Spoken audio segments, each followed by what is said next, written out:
समस्त को एक कालांश को स्वागत। गत कालांश आम आलोचना करते व्यंजन संधि। आम आज आलोचना करवा विसर्ग संधि। विसर्ग जदिव गोटे व्यंजन वर्ण में अणाई किंतु यार स्वतंत्र स्थिति नहीं। यही विसर्ग अन्य वर्णर आश्रय निजर स्थिति जाहिर करे। यही कारण विसर्ग संधिर गठन धारा होची दुई प्रकार। गोटे होची स्वरूपी विसर्ग आ गोटे होची रूपी विसर्ग। स्वरूपी विसर्ग आ गोटे होची रूपी विसर्ग। स्वरूपी कौन ना जितेबले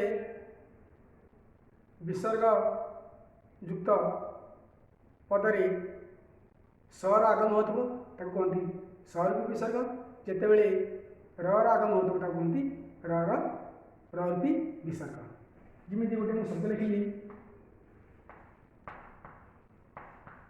तेजस कहले तेज अते तेजटा हूँ स्वरूपी विसर्ग। जमीती दुहु कहले अते दुहुटा हूँ कि विसर्ग ना रूपी विसर्ग। अर्थात विसर्ग हूँ दुई प्रकार। गोटे हूँ स्वरूपी विसर्ग आ गोटे हूँ रूपी विसर्ग। आम आज आलोचना करवा विसर्ग संधिर प्रथम नियम कौन।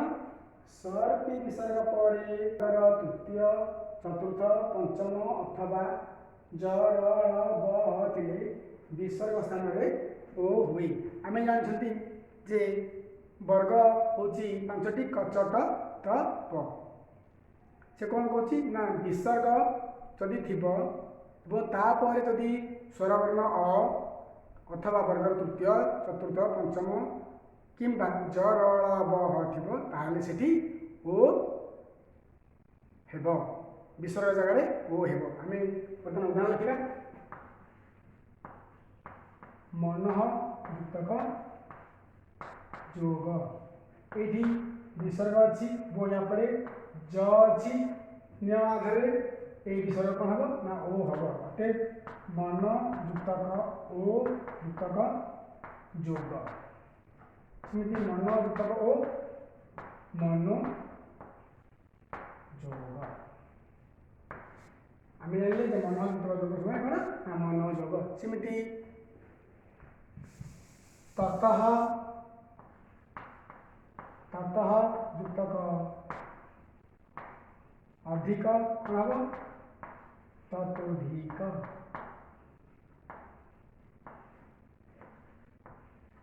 वयः युक्तक वृद्धि वयो वृद्धि। तेज युक्तक हीन तेजो हीन।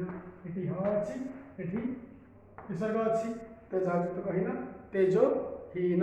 सेमती तप युक्तक लोक तपो लोक तपो लोक। सेमती मन युक्तक रंजन मनो मनोरंजन। बर्तमान विसर्ग संधिर द्वितीय नियम कौन ना रूपी विसर्ग पर जदि स्वरवर्ण वर्गर तृतीय चतुर्थ पंचम वर्ण किंबा ज र ब थी विसर्ग स्थान में र हम। ये स्वरूपी ओ होती कौन ना र हो। गोटे शब्द लिखिली नि युक्तक इक्षण। यहाँ नि कहले र अच्छी नि युक्तक क्ष एटी र रे मिसला हबो निरीक्षण कारण एटी र होची निर युक्त अक्षर निरीक्षण सेमती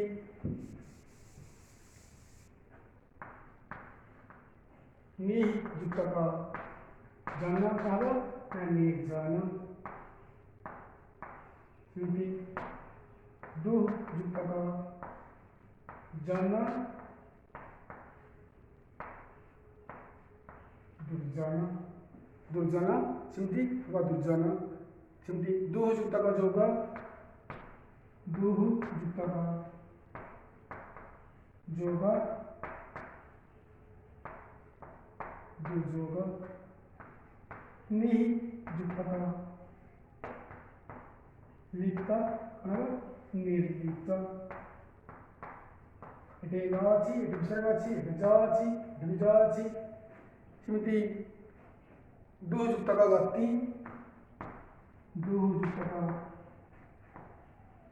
गति दुर्गति दुह युक्त क गति दुर्गति नि युक्त क आकार नि युक्त क आकार देखो नि विसर्ग पे आसला र युक्त क आकार एवं ई र एवं आ आसला कोनला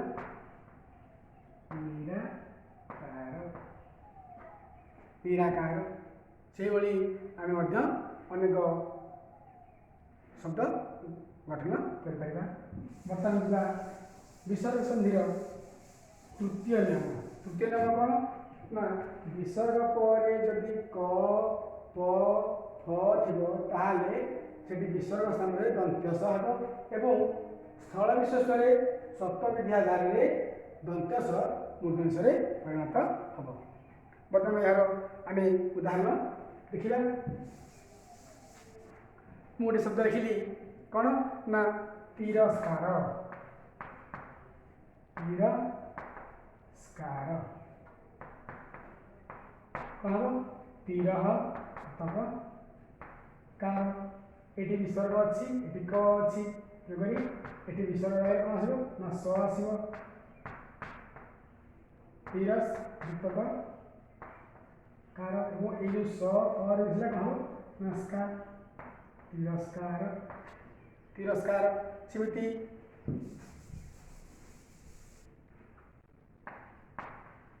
दु युक्त कर्म कौन हम दुष्कर्म दुष्कर्म मन युक्त कामना मन कामना निहि युक्त फल निष्फल एठी दंत्य जगह कौन है ना मूर्धन्यस है तो फल निष्फल है सेमती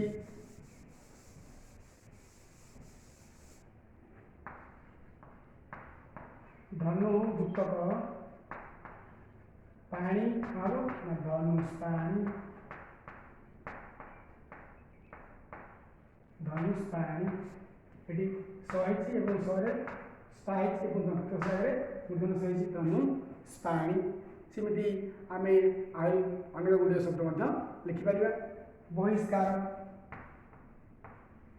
बहि युक्त कार बहिष्कार बर्तमान आम आलोचना कले विसर्ग संधि तृतीय नियम एवं आम जा चतुर्थ नियम कौन ना रूपी विसर्ग पर र थिले र लोप हुए एवं विसर्ग पूर्ववर्ती स्वर दीर्घ हुए कौन ना जदि रूपी विसर्ग थी ताले तापर जदि र थी सेठी र लोप हम एवं विसर्ग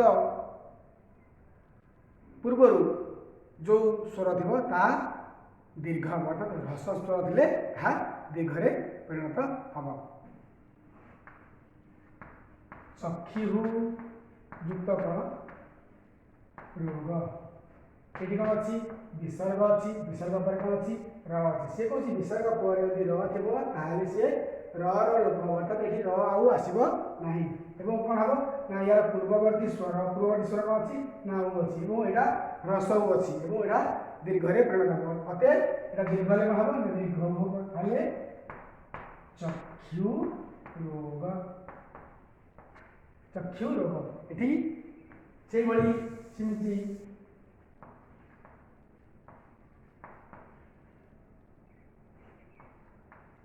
ज्योति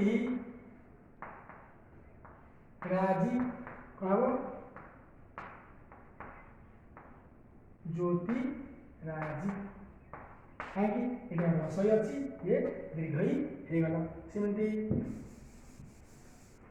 सेमती आर कौन हम ना नीरव नी युक्तक रव ये अच्छी विसर्ग या पर अच्छी रेतु विसर्ग लोप हम और ये जो स्वर अच्छी कौन हम दीर्घ हम ये रसई अच्छी यहाँ दीर्घ हम कौन हम नीरव सेमती नी युक्तक रंध्र कौन हम ना निरंध्र निरंध्र सेमती धनु युक्तक राशि कौन हम ना धनु राशि यही जदि विसर्ग पर र थो एवं ताहेले सेठी लोप हम एवं विसर्ग पूर्व वर्णर जो स्वर थी दीर्घ रूप नेब बर्तमान आलोचना करवा विसर्ग संधि पंचम नियम विसर्ग पर जदि च बा छ थाए ताहाले ताहा ताल जसरे परिणत हुए एवं विसर्ग स्थान कौन हुए ना ताल जस हुए दुहु युक्तक चरित्र तु युक्तक चरित्र ये विसर्ग पर कौन अच्छी ना च अच्छी से कौन विसर्ग पर जब च बा छ थोड़ा सी कौन हम ना ताल विषय परिणत हम अटे दु ये आसला विसर्ग पर स आसला मिसला कौन चरित्र और ये स च कौन है ना चला दुश्चरित्र अतः शब्द कौन हम दुश्चरित्र दुश्च विसर्ग पर जब ट बा ठ थाए ताकि मूर्धन स्वर परिणत हो देखा धनु युक्तक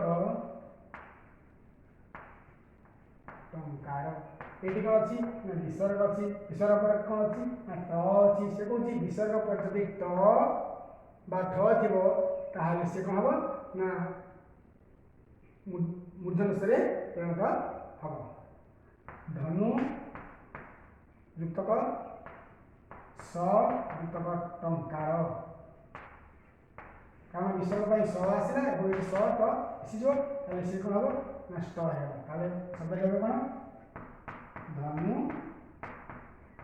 टंकार धनु टंकार सेमती नी युक्तक फुर जे ठ अच्छी ये विसर्ग अच्छी विसर्ग पर ठ से कौन अच्छी से ही मूर्धन सब नी युक्तक फुर सरे ठू मिसला कौन हम ठू होगा शब्द कह कौन ना निष्ठुर तो यही विसर्ग पर जब ट बा ठ थी मूर्धन स्वर परिणत हम आम जानले बर्तमान आम जा विसर्ग संधि नियम 7 कौन ना विसर्ग पर जब ट बा ठ थी दंत स्वर परिणत हम विसर्ग पर जब ट बा ठ थी दंत स्वर परिणत हम मुझे गोटे शब्द लिखिली दुहु युक्तक तर ये शब्द कौन हम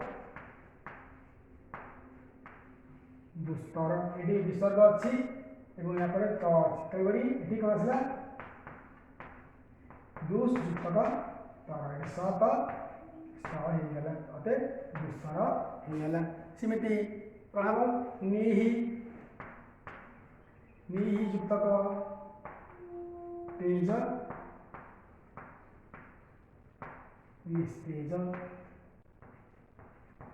नमः युक्तक ते कौन हम नमस्ते नमस्ते। सेमती नभः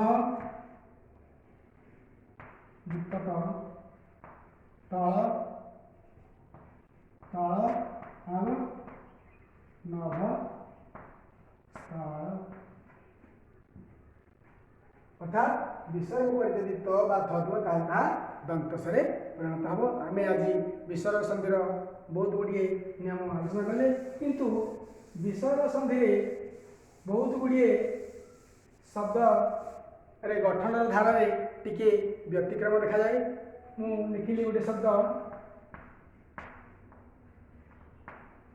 षोडश, किंतु यह विसर्ग आधार रे गठन हेब ना। यह कौन हम षोडश बेले 16 अतएव यार गठन हम कौन षट युक्तक 10।